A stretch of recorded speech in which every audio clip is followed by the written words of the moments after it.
If you've ever jumped into building with Elementor without designing first, you'll know how painful it can be.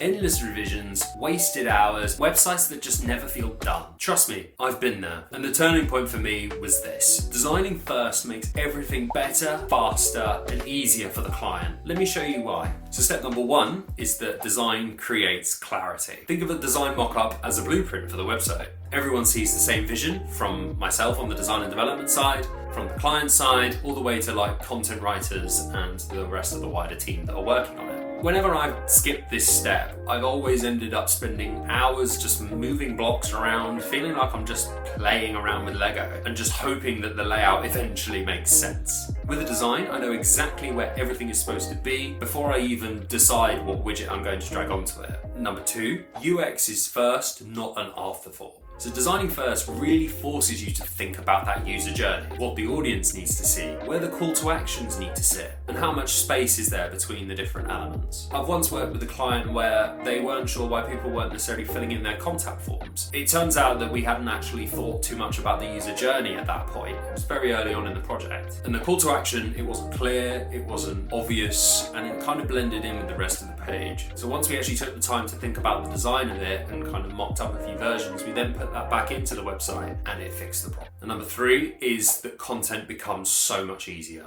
In my experience, I find that clients just hate writing content. They really struggle. Content writing is such a specific skill. As a designer, I find it so fascinating being able to write the content. And maybe it's because I'm used to more visual communication rather than written. Maybe there's other people that feel the same, let me know.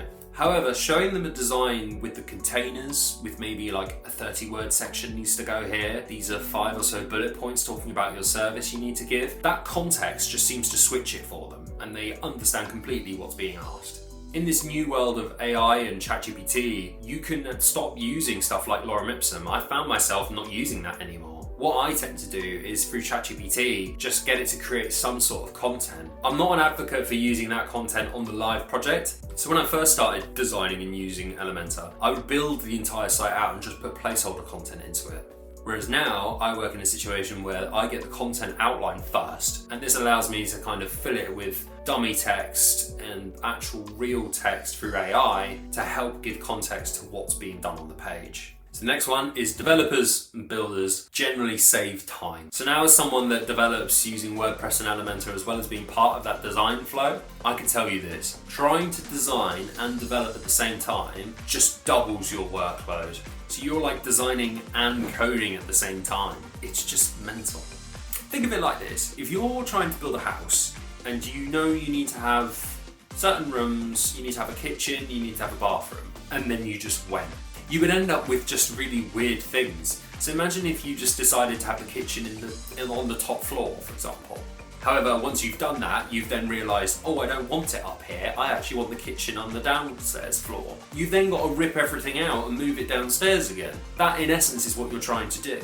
You're trying to develop and design at the same time, whereas really you just need to execute. The next one is that clients actually trust your process.